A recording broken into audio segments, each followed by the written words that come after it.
Welcome to By the Books, the podcast helping business owners navigate the complex world of business, tax, and bookkeeping. Now, to the owner and president of Secline, Lindsay Klein.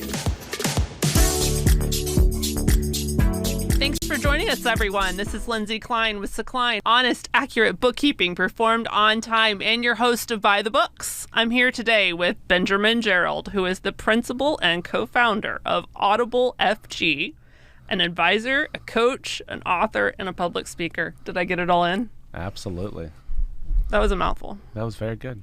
So Benjamin and I met through our networking group, and we went on a face-to-face for the first time. That's what we call it in our networking group, the face-to-face.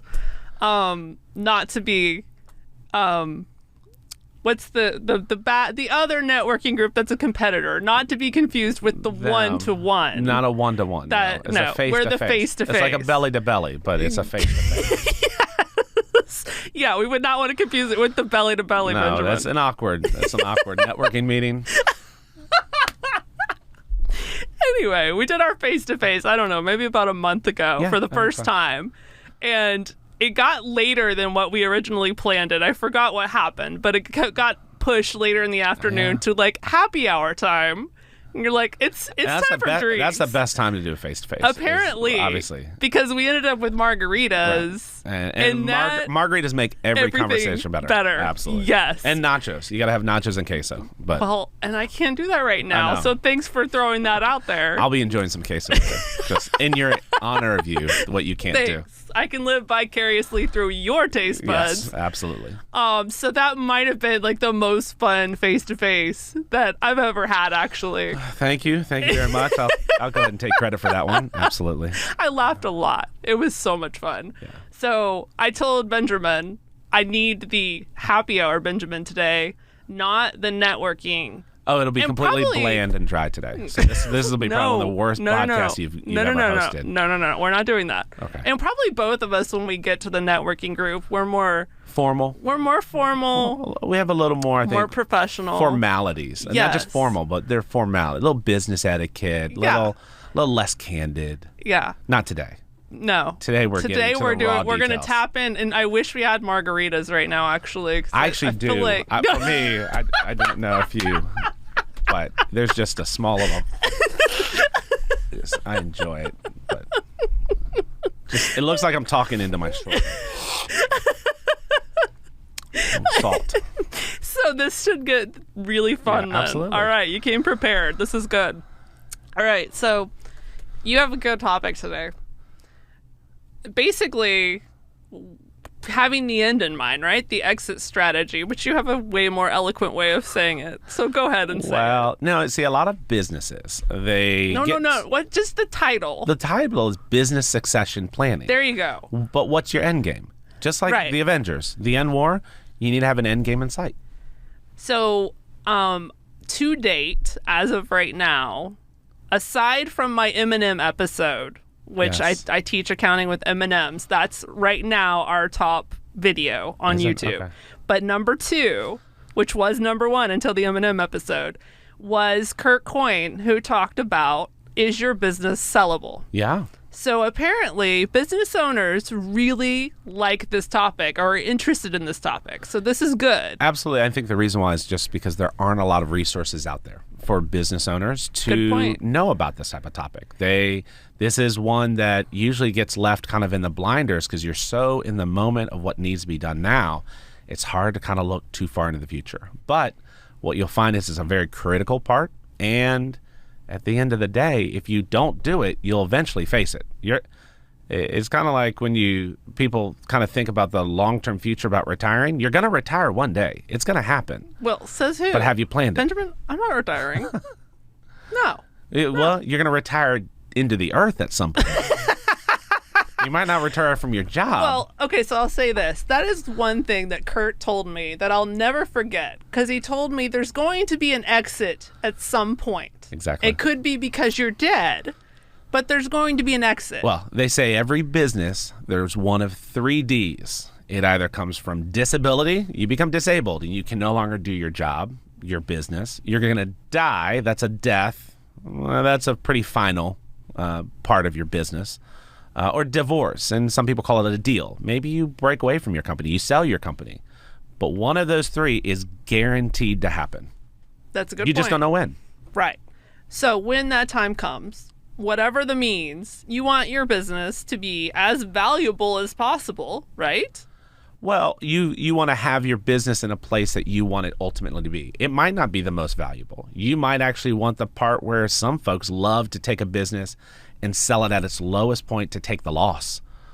Some people love to do that for all kinds of strategies. Interesting. But other folks, generally speaking, you want your business to be in the best possible way to either pass it on to someone else so you could still receive that income as a royalty or as some type of buyout plan, or alternatively, you might want it worth so much that you just sell it to someone else and that you've got one big lump sum cash payout. But at the end of the day, what is your plan for the long game? That's really the big question. Okay, so what do you recommend to the average business owner that doesn't have a clue what the plan is? Yeah, so they're just trying to survive today. Right. A lot of business owners, when you're getting started, you first are trying to identify what's your product service you're going to offer, what's the market you're going to serve, how profitable can you become in how much time, but you really don't think long term. Everyone's great at thinking sometimes what their vision or goals would be for the next year or 2 years, but they're horrible 5, 10, 15 years down the road. So for a lot of business owners, what you want to do is try to think, how do I really want this to go over the long term? If you want to sell this company at some point, would you want to sell it to a competitor? Would you want to sell it to a worker? There could be someone who rises up through the ranks of your business, and at some point you realize, you know what? I want to leave this behind to them. I actually had a client that just did that. He and his partner started a printing company, owned it for years. One of the partners died, and the other now wants to retire. And one of their long-standing employees, he sold the company to him. So I'm actually watching this in process as we speak. It's really fascinating, actually. So we're getting to do bookkeeping soon for the new owner who has been a long-term employee but never a business owner. And at the end of the day, when there are opportunities that if you could have thought about that beforehand, not you, but the business owner, thought about that beforehand, had they really put themselves in the best possible spot for that specific scenario. So you ask the question, you want to make the company as worth as much as possible, that might be it. But whatever is that end goal that you want, have you put yourself in a position to plan for that? There are a lot of other companies that are family owned. I've got 4 kids myself. There's sometimes I've thought, would I want to leave this behind for one of my children? Because a lot of times we see kids rise up through the ranks and then they take over the company. But again, it's all part of the planning process. Have you really thought about that? And there are a lot of tools. So how would planning, if you think you're going to pass it down to your children, how would that planning be different from I want to sell it for as much as possible just to the highest bidder? Sure. I think what you have to think is what are you looking to get out of the company? A lot of businesses, I've got an example. There was a small little, they did farmland agriculture.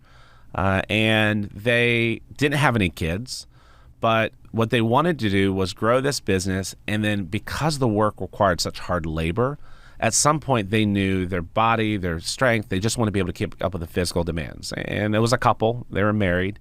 And for them, the husband realized at some point he knew his wife wasn't going to be taking it over either. So they were thinking, how do we still generate income later, but we don't want to give up all of the equity in the company? Because they knew that long term, meaning when they retire at 70, they might live another 20, 30 years.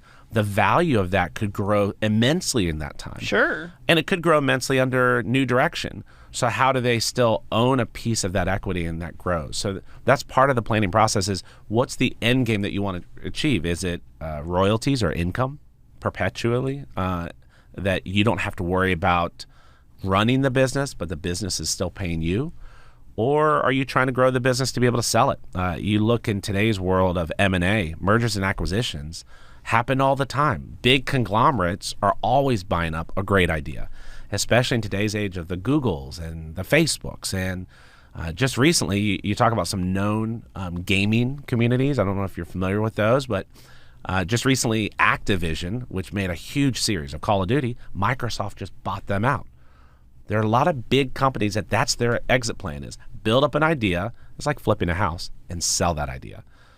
So how do you build up that idea, build up as much equity as you can into it, but then be in a position to sell it. So a lot of times, and you ask the question, how do you prepare for that? The first has to be, you've got to surround yourself with folks who are experts in these areas, because you're an expert with your business. But do you have a board of advisors that looks for all your blind spots and where's that you're not looking? A lot of times a blind spot, as we're driving in a car, you look and say, you can't see that one far right corner that unless you craned your head all the way backwards, you still can't see that. And that's one of the most dangerous places in a car. For a lot of businesses, the blind spot is the area that you won't be able to see, even if you tried to look. But maybe you've got an advisor, trusted group that can help you with that. So, and speaking of advisors, I did want to talk about another. A lot of times folks get their advisors together, and I don't know if you've ever experienced this. And you've got kids, right? Yes. Have you ever had your kids just bicker with each other? Yeah, every day. Every day, right? Now, when you say advisor, do you advise on how to fix this issue? Absolutely. Like, to me, the advisors could be advisors that focus on financial, investments, accounting, taxes. And kids bickering? And when it comes to kids bickering, this is my corollary, is you've got kids that bicker, and you just wish they would get along. Yes. I do. The same happens with advisors. Sometimes you can have advisors, and your CPA is arguing and going, no, don't do that. Your attorney is all saying, no, don't do that. You've got to find a group of advisors that work well together, not bicker with each other. So that's how I usually equate that, is if you're a business owner and you've got advisors, the first question you have is, do you guys work with each other? You're paying for those advisors. Shouldn't you have them working together, not working like your children? Okay, devil's advocate here. Yes. I learn from debates. Absolutely. So if I have a conversation going on where the CPA is arguing with the attorney, and this happens, right? Because the attorney is coming from the liability standpoint. Legal, yeah. The CPA is coming from a tax standpoint. Yeah. And oftentimes those don't meet. Absolutely. So, but I learned through that process of them arguing the schematics of an issue. So I almost would rather have those situations in some ways where I can learn and I make the decision based on hearing different points and perspectives on the issue. Sure. Now, when I said bicker, that doesn't mean that you can't have civil discourse, which means that you've got varying points that the question is, are they working together? Okay. Or I equate a lot of times to sports. You're a quarterback. Your quarterback has a lot of different tools. They could throw the ball. They could run the ball. They've got an offensive line. But what they really want is everyone moving in the same direction. Okay. It doesn't help if the two are fighting with each other because, no, I know the better way to do it. So constructively. Constructively. No, you absolutely want diverse backgrounds where they're all not yes men, or yes ma'am. Yeah. Yes. No, we'll do whatever you want. No, you want contrasting because that gives you the best of both worlds to really identify what's the most optimal solution. Okay. That makes sense. But you want them to be able to work together, not, a lot of times people sling mud or, don't trust this person or this person said something bad. It doesn't help anything if all of a sudden people are downing each other's opinions versus that's an interesting contrasting opinion, but maybe we should take this in consideration. And then the other party goes, that's actually an interesting point, but we probably should take this into consideration. That's a much better process than, don't do this. That guy's crazy. He doesn't know what he's talking about. You've seen that, right? Well, and sometimes it's merited, to be honest. Okay, so I deal with a lot of CPAs on the regular. I'll apologize in advance. I have a lot of them come on this show. Yeah. And sometimes, there was one time in particular, and I'm not naming any names, but somebody on the show. Bob. Sure. Well, I'm thinking, have I ever had a Bob on the show? I'm not naming any names. In the middle of the show, he starts saying something that I know is wrong. I know it's wrong. And it's so awkward because we're in the middle of recording a podcast. And I'm approaching it like, actually, didn't that change? He kept insisting, arguing with me, that he was right. And so I was like, in my head, I'm going, I cannot put this out there because I know he is wrong. So I was like, well, why don't let me just look it up, right? So wow. Fact checking during the meeting. Yes. What do you do in this situation? I'm like, I need this to be correct. I'm not going to throw out information I know is wrong. No, you're absolutely right. Now, that's a different scenario when you're obviously publishing a podcast. So you want to make sure the information is accurate and reliable for everyone. But you also have to realize, human is infallible. Like, at the end of the day, it's impossible to be perfect about everything. And there are probably a lot of advisors we all have in our buckets that say some erroneous things. Yes. That doesn't mean you fire them. But the right advisor, you're able to address and go, I'm not sure. And they either own up to it, or if they don't own up to it. Well, he did argue with me, but I had to show him in black and white. And then how did he respond? After he saw that, how did he respond? After he read it, then he reneged. Oh, okay, I didn't realize. Well, that just changed. So I'm thinking you knew what we were going to talk about today. Would you not have caught up on... Yeah, yeah, possibly. It's just So all this to say, I'll give you another example. I have a networking group just for bookkeepers. Sounds exciting. Shut up. It is exciting. It's very exciting, Benjamin. Anyway. Yeah, I've got a networking group of all attorneys. Let me tell you about that. Anyway. Sounds like a story. A priest, a rabbi... walk in the bar with a networking group of bookkeepers. Well, okay, so last month I had a CPA ask if he could attend our meeting.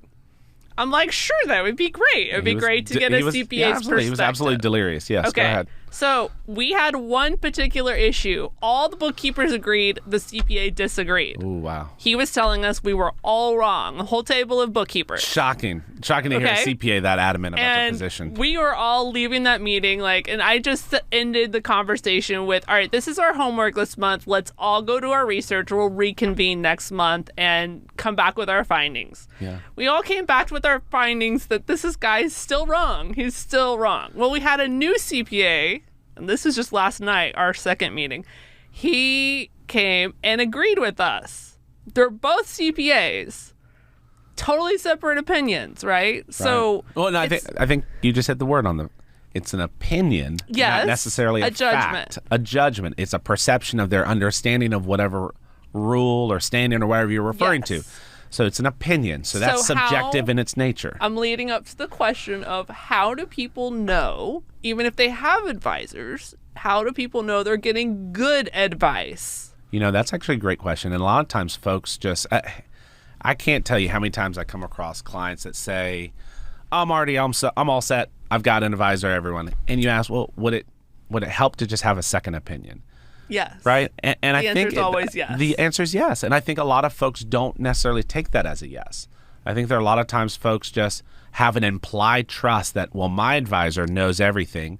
It might be worth your while to get a second opinion, because there is a saying, you don't know what you don't know. And what you probably should say is your advisor doesn't know what your advisor doesn't know. A lot of folks have specialties in a specific lane. But just because they're an expert in a lane doesn't mean that lane hasn't changed and evolved. Right. Sometimes you've got to stay with the times. Yeah. Especially in today's world. Today's world is rapidly changing. Yes, it is. Absolutely. I actually did a podcast episode. I think it's called something about the question that every CPA answers differently. Something like that. Because it was fascinating to me. Being in that scenario, it was a room full of CPAs. Another exciting group. Very, very exciting. And they couldn't agree on this one issue. So I was also in this other group with morticians. It was the most fascinating group. And then there was this IRS auditors. It was the auditors. It was the networking group of auditors. You bring up all these exciting networking groups you're a part of. I actually would want to be in the auditors group. You probably would enjoy that. Actually, I would be. Death, taxes, evil. It sounds like a great group to be a part of. Absolutely. Because who doesn't love a good IRS? I'll stop here. As to not draw any more scrutiny. But isn't it kind of like getting the insider's information? Yeah. The IRS auditors? Well, if you can get on the inside, no, absolutely. Without drawing their ire or scrutiny. I think they're wonderful people. For all intents and purposes, I think they're one of the most treasured professions and well-respected in all of theirs. And that's my final word. Oh, I would. That would be a meeting I'd walk around with the notebook. taking notes. Yeah. All right. What else do you want to talk about on exit strategy? No, I think if we were going to go back to a lot of times when you're thinking down the road about that planning process, you've built the board of advisors that you have, the trusted advisors. You're looking for that blind spot. Like you're wanting them to come up with their specific areas for that. Then how do you actually go take action on it? It's one thing to come up with, obviously, ideas of, oh, this is a big issue, you need to address it. How do you actually go do it? And I think that's always a challenge a lot of times is we get great advice from folks, but in our busyness, do we ever really take action on it? Yeah, that's a good point. I mean, are there times that, for example, from the bookkeeping standpoint, that you're working with clients, you've made recommendations that they need to change software, itemization, reporting, all of these things. Separating personal and business. And my question is how the best clients are the ones that actually take that advice and run with it, right? Versus, yes, I know I need to do it. And then next month you're like, oh, by the way, and you're finding this as a repetitive pattern. I think that's it's just human nature a lot of times. We have all of these goals. We have all these objectives. We have these advice that we're given. But how do we actually go and take action on them? Versus, well, it's kind of like my trainer who for weeks has been telling me to get my diet in better shape. Right. Which I was doing keto, so it wasn't horrible, but he doesn't think that that's the best route to go because it's dirty keto. I mean, let's face it, I was still eating crap. So I'm like, all right, I understand, I get it, but I still want to eat cheese and cheeseburgers and whatever else. Even though it's low carb, it's still junk. I get you. But I like food. And so he's been trying for the longest time. But I finally went to a person that specializes in thyroid issues who then did the blood work and like showing me the actual levels. Problems, the inflammation, all this stuff. And then it's like, okay, I see. Yeah, all right. I'll actually start getting serious about eating healthier now. So it wasn't until then, though, that I cared. You know, it's interesting. I think in that example that you just brought up, it's another that not just clients, but there are probably some advisors that are listening to this podcast and trying to relate with, I've been trying to tell my clients that. I don't know why they're not listening, from whether they're legal advisors, tax advisors, financial advisors, whatever's the sort. Are you talking in their language? I think that is another area that, especially when you're working with businesses, you're working with kind of planning, you have to talk in their language. As you mentioned, other folks had tried to give you advice. It didn't resonate with you because the language for you that finally it looks like resonated the most was science. Was they had to put it in fact. Things that's true. Versus my opinion is you really should be doing this. But once the doctor went through and said, no, these are the reasons why, and this is the science behind it, that resonated with you. That was speaking your language. That's true. Yeah, and it wasn't until I saw it in black and white that's like, no, this is actually negatively affecting your health. Right. Yeah, you're right. So I think a lot of times that's, as you're working with those clients or you're trying to help give advice, you really got to find a way to talk in their language, whatever that is. And sometimes I think that's one of the advantages when you think about business succession planning is visualizing what that is. A lot of times we can talk about, well, what do you want to do when you retire? Well, I don't know. I'm 44 right now. What do you mean retire? I'm not going to, as you said, I'm never going to retire. But the question is, all right, well, close your eyes. Imagine yourself now 20 years from now. How big is your company? And we can talk through this. We'll do this right now with the client. So 20 years from now, how many employees do you think you have? 2,000. 2,000 employees. So this is a massive firm that's grown, right? Absolutely. And what is your role in the company 20 years from now? Completely out of it. You're out of it. I am a silent partner investor. Yeah. Right. No, so I'm already heading in that direction. in that, you would not necessarily be considered an investor because you didn't invest in it. You're a silent owner. Yeah, you're a passive owner. Silent, passive, however you want to word it. So you've now transferred over complete management of the company to someone else, but you've still held equity in the company? Yes. So you still owning it. Are you still getting income from the company? Okay. Now, as we looked into the future with this 2000, 20 years from now, you have now wanted to always maintain till you die ownership of the company, or do you expect to eventually turn over the company including ownership, to someone else? I don't know that I necessarily have any reason to. And why would you say that? I mean, I guess it depends on what my strategy is into retirement, as you say, which for me, I visualize my retirement just a transition of, rather than the days that they look like now, right? I have busy days, Sure. right? Okay, retirement age, I'm not going to have the stamina that I have today as much as I'd love to think so, right? Right. So it probably is going to look more like more writing, Sure. things like that. I really honestly don't think I'll ever retire, but it will look differently. Yeah, right? and that's great, because a lot of times retirement is such a big ambiguous term. I can agree with you. For me, I have varied interests of things I want to do in the future that want to be retired. It'll be new businesses Right, that I'm starting. right, It'll be new right. hobbies that I've Exactly. taken on, Right. new passions. Right. But that doesn't mean, the question is, do you still need to hold a piece of this past? Well, if I'm not having to do anything with it, I could keep it as continual residual income. Right. Or if whatever it is that I'm wanting to work on or do, if I need capital more than I need residual constant income, then maybe it makes sense to sell it. Yeah. So what you'd want to do is start planning how you have a flexible solution that Okay. allows you to possibly sell it in the future, because you don't have the need for the long-term income, but you'd rather get that big lump sum, be able to leverage that into some other. But I feel passion growth. like, correct me if I'm wrong, the path to either of those would be the same.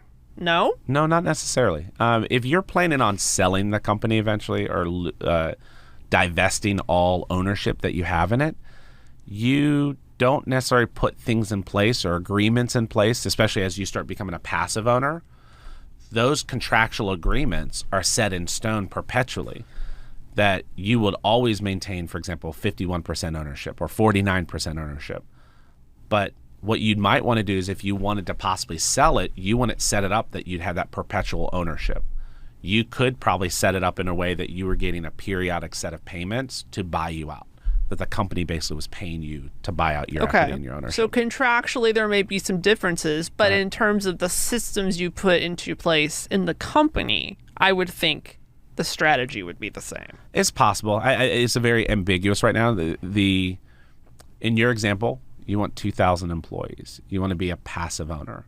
The question is, what are the probably legal ramifications for you to have a passive ownership but still be able to get residual income? What is the liability that you still hold in that? And really also, what is the end game? Is it money, or is it passing on something of value to your heirs?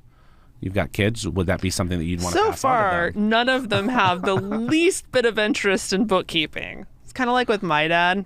He has a masonry business, and I'm the oldest of 6. Oh, wow. Okay. So my youngest sibling, my youngest brother, was born when I was 18. He is the first one that has shown any interest in my dad's business. So my dad had to go through 5 6 children. kids. Yeah, it's not to the 6th child. And the 6th child, who I'm like, Dad, I'll take it. Talk about hand-me-down. I got hand-me-down through 5 kids, and finally the 6th one's like, all right, I'll take it. yes, Because nothing else was left. Yeah. Everything else had been taken at that point. yes. So finally, number 6, he finds someone that wants to take his business. But so that could potentially be my youngest. She's only 8 right now. But, we'll see. But when you say taking the business, that means running the business. Right. Sometimes you might want to pass on the equity of the business to those heirs. Right. That is positioned in a way that the value still continues to grow and is a resource to them their entire life. Again, it all comes down to, how long do you want this value of the company to last for you? Would you rather cash out earlier? Would you rather have income streams just through your life? And there's some folks that do planning that want it to go all the way in perpetuity, that for generations after generations. You look at some of the most wealthy generations, the Rockefellers, the magnates of the oil and steel and railroad industry, and those have continually passed generation to generation to generation. So you really have to identify what's your real purpose that you'd like to do. And then again, it goes back to, what steps do you have to do? You've got to find out. You got to figure out which steps. How do you figure out what your end game is? I think part of it's just having these candid conversations with someone to go, like, what is your goal? Like, have you sat down and, sometimes we get so busy in the moment, we actually don't take a second just to sit back and think, Where am I headed Well, with this? and what do I if you wanna do? legitimately don't know? It's like I could go any of those ways with it and be perfectly happy. And here's the thing, you'll never know definitively because always life happens. Right. So life could always happen. But it's kind of like if you and I were going to drive to California. Let's go. Would it be good for us What you doing? Exactly. Would it be good for us to know where we wanted to go generally? Like, so we at least didn't end up in New York. I like to live on the edge. Vicariously. Vociferously. At the end of the day, I think having a map and having a goal in mind is always there. But you're right. On our drive to California, we might detour and swing through Denver. We might go through Rocky Mountain State Park. We might go all the way up to Seattle and realize, you know what, we'll get to California eventually. But I heard there's a great music festival in Seattle. So I think, but generally knowing which direction you want to head helps. But you've got to be flexible to understand that things might change. Okay. So how does someone start? What's the questions you start asking yourself to at least get started on what is my end game? I think just like we went through right now, visualize 20 years from now. In a perfect scenario of how you feel right now, what would you envision your business being? And the reason why we say 20 years is that's a pretty long time. If you think, and let's go back 20 years ago for both of us. I mean, I'm 24 at the time.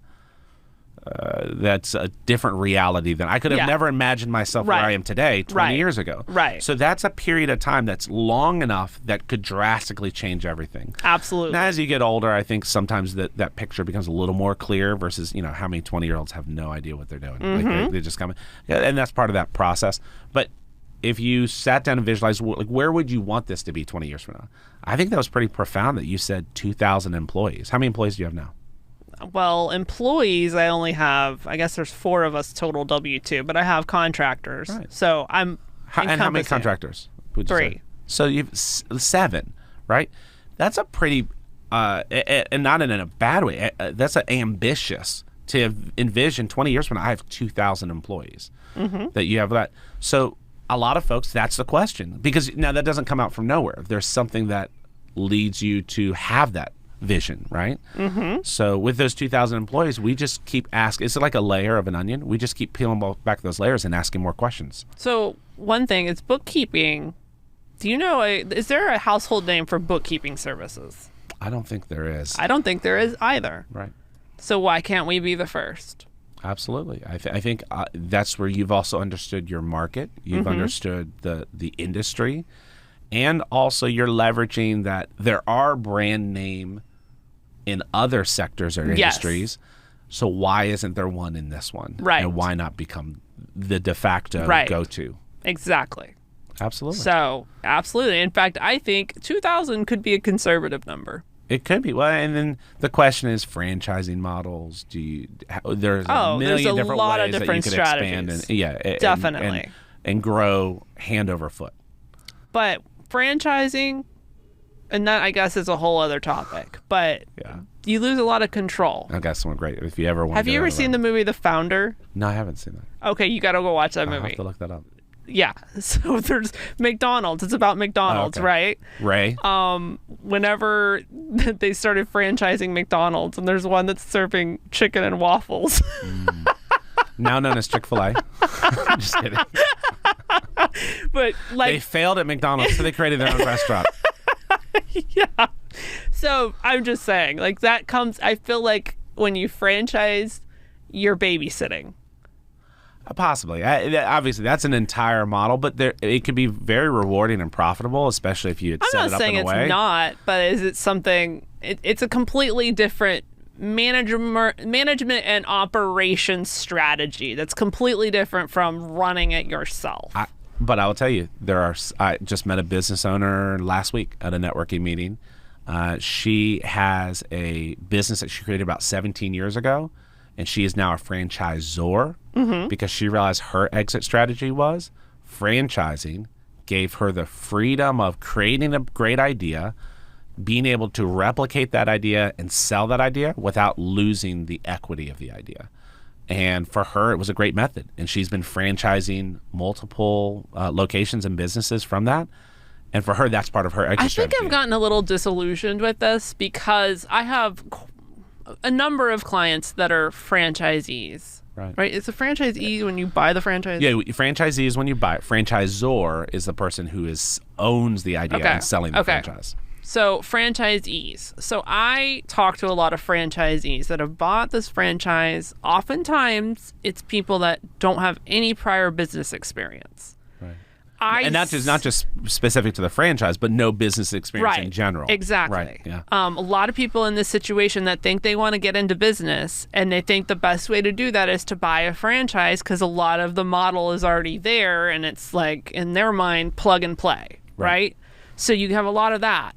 Now there are franchises like Chick-fil-A where the process for getting a Chick-fil-A franchise is like probably more rigorous than getting in the CIA. Like it is very difficult to get a Chick-fil-A but that's why they're so good, right? Because the owners have been vetted to the hilt, right? But the flip side of that, especially if you're a new franchisor, is franchisee. No, or selling. Well, if you're selling the franchise, a franchisor, the flip side to that is if you have a Chick-fil-A vetting process and you're brand new trying to franchise your business, who is going to go through that? Well, I can tell you, it just experience of working with businesses that there's some that could care less whether that franchise actually is successful or not. Well, and I've seen that. And this is where whether it has success or not, they still earn the income from it, and they actually retain all of the rights. Right. So even when it fails, they inherit a failed business and they can just sell and replicate. I'm not recommending that as a strategy, but it's hard to give a carte blanche experience of franchisors and franchisees when there's a lot of different motives involved. Absolutely. And I think a lot of times you have to, we talk about expert of advisors, you need to find a franchise expert or advisor that knows that. Either if you're on the franchisee side, I know a great franchise expert that's all she does is help her clients. She calls herself a professional matchmaker. Because as you mentioned, a lot of times it's the right fit of what I want to do. I have got money. I think I want to start a business. I don't have a lot of experience in it. You want someone who goes, I know exactly who you are and basically what you're trying to achieve. And I am very familiar with the entire industry and the different types of franchises that are available for you to purchase, and they find the best fit for you. It sounds like sometimes folks didn't even get matched up right. Oh, I would agree with that 100%. And then also there are also other folks that just don't hustle. Like I think that's part of it. They're like, oh, this should be easy peasy, not realize, no, you're buying a business to go work a business, not to just, I'll buy it and it's going to make me money. There's no easy money. And I see all these different franchisors that give varying levels of support to their franchisees, right? Exactly. And a lot of times they're not getting the support they need. Sure. And I see pretty much in every case where I've had a client as a franchisee, they've become disillusioned with their franchisor. And then you start having loyalty issues because how can you truly sell what you're doing when you feel disillusioned with it? Exactly. How many, I ask the question, I'm always astonished with our networking groups. Once you really start getting to know people, then you find out, oh, you own a franchise of it. Yes. Like, there's a lot of franchises in the networking community. Yes, there is. And I would have never guessed it originally. Yes. But as you get to know folks, you start realizing they say they're the owner, but they're the owner of a franchise. And that's not to belittle an owner of a franchise. But sometimes you realize, oh, there are other locations just like this. But to your point, if they're not passionate about it, and I would also ask, they possibly don't have an end game in sight. Like they've just taken the business, they're trying to make it profitable, but they don't really know where they're headed. Right. They would love to end up in California, but they don't realize they're probably headed to Timbuktu. Right. So I think, no offense to Timbuktu, is probably a wonderful place to visit. I think my experiences with this have caused me to be disillusioned with the franchise model in general. Not to say that it can't work well, but I don't think I personally have any interest. Not a good fit. Yeah, it wouldn't be a good fit at for you. this point. Right. And maybe I'll change my mind later. No, you're not allowed to. Everything's permanent, set in stone. You know, I actually looked into Quick Trip franchises. Did you? Really? I don't even know if you know this about me. I didn't know Quick Trip were franchises. They're not. Oh, okay. I was looking into it. Are Buc-ee's franchises? I don't know. That's a good question. Buc-ee's is probably a great franchise. Probably so. I don't know. I'm guessing not, though. I've never seen a Buc-ee's that was slow. I know. That place it doesn't even matter if it's 3 o'clock in the morning. It's packed. And they're infamous. I was reading a blog that was actually talking about some Penn Staters that were traveling to Florida, and they'd heard about this Buc-ee's. And it's a wonderful little diatribe that he put forth. But it was funny to also we're in Texas. Buc-ee's are commonplace. We have lots of Buc-ee's. I go there just to buy a slushie. But I'm like, yeah, it's Buc-ee's. But it's got such infamy across other places that don't have Buc-ee's. And when they go there, it lives up to its reputation. Yeah, it's great. Oh, yeah. And there's quite a few of them because I travel down to Austin and San Antonio regularly. So there's 3 or 4 on the way there. Yeah. So, yeah, I love Buc-ee's too. But I am a Quick Trip fangirl. Oh, yeah. QT all day long. Yes. I agree. Not Racetrack, sorry. You're probably a great company. No, Quick not Trip even all close. day long. Yes. Up in the north, by the way, they have 2. There's a budding rivalry. I don't know if you've ever heard of them. No. Sheetz and Wawa.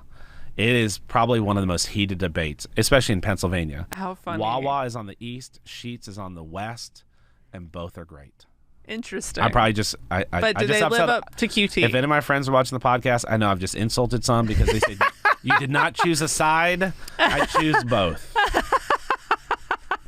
Now, what about QT? Where do they fit with that debate? I plead the fifth. Like, I don't want to insult anyone. Oh, that is hilarious. I love me some QT. It's kind of, you'll like this. It's very similar to my kids. I coach soccer. My kids have asked me, they think I'm a soccer god, and I hope they never hear this podcast because the truth will finally be revealed. They've asked, Dad, who's better, you or Ronaldo? And my answer has been, I've never played him one-on-one. I can't really settle this debate. That is hilarious. So they've said, okay, I guess he's got a point. He's never played him one-on-one. Dad might be better. And about 5 years from now, reality will set in, and they realize Dad is nowhere even close. So it's going to take 5 years, huh? I don't know. I'm hoping it'll probably I bet be. your kids are smarter than that. It'll probably be 5 months from now. But back to your QT versus Wawa. Anyway. There aren't any Wawa or Sheetz here, so I can't really make that debate. Oh, whatever. Anyway, I can't speak for the other two, but down here, it's about QT. So I actually looked to see if there were franchises because I was interested. I would totally own a QT franchise. So there are some cases. But then it's like, what if I did buy a QT franchise and I became disillusioned and I couldn't support it? That would be very sad. Yeah. So it might backfire on me. That's very possible. So anyway, that's my franchise story. We have gotten way derailed. Well, it happens. When you have a good conversation, it's so easy to all of a sudden go in different directions. No, it's not a bad thing. So anything else you want to No, I think if I was going to leave some final parting words, I would say if a lot of the times when we don't take the time, a lot of time we don't take the time to sit back and really think about what or why we're doing what we're doing, or what we really want it to become, whether that's business, family, whatever. And I think at times if you just take a breath, just stop. I know I was watching another video that she said, it was Bialik from Blossom and How I Met Your Mother. One of her actually goals this year. Or her most important show ever. Jeopardy. No. Big Bang Theory. Big Bang Theory. That's also a great one. But I think Blossom was better than Big Bang Theory. What? I'm sorry, what? No, I'm sorry, get out. So with her podcast, one thing she said was her goal in 2022 was just to, in the rush of moments, sometimes she's moving too fast, to stop and just breathe 10 times. Like, in through the nose, out through the mouth, just take those breaths. So she goes, sometimes if I'm driving somewhere, I'm about to park the car and go inside, I just stop because I know I probably have an extra 15, 30 seconds there to just breathe and do that. And I think there are times that for now, if we're thinking about our business and where we want it to be, just take a breath, take 10 seconds, 15 seconds, just go, where do I really want this to go to? And kind of, if anything, I think it realigns why you do what you do, if there's a reason for it. And once you have that reason, then go find the folks to help you get to that point. That's good. And it's actually ironic you say that because my health coach literally just yesterday told me I need to do more breathing exercises. You know, smart people think alike. Yeah, apparently. All right. So if people need to find you to talk to you, get advice, coaching, authoring, speaking, whatever it is they need from you, how can they find you? Yeah, excellent. Well, if you simply put, I'm always available at a lot of networking things here. But if you want to email me or call me, be more than glad to answer any questions. Do folks normally share their contact info in here? Varying degrees. Sometimes it's just a website. Yeah. Sometimes they give their cell phone number out. Actually, and for how professionals, worried about stalkers are you? No, I know. What I would actually recommend, look me up on LinkedIn. That's probably the best way. LinkedIn, Benjamin Gerald, Audible FG, and my contact information is available on there as well. And connect with me. Send me a message. If there's a way that I could be a resource to you, would love to have a conversation or pick up where our conversation left off here. I'm Lindsay Klein with Klein, honest, accurate bookkeeping performed on time, and your host of By the Books. Thanks for joining us, everyone. Until next time, have a great week, everyone. By the Books is presented by Klein, honest, accurate bookkeeping performed on time. For more information on Klein services or to get a hold of Lindsay, visit Klein.com or email info@Klein.com.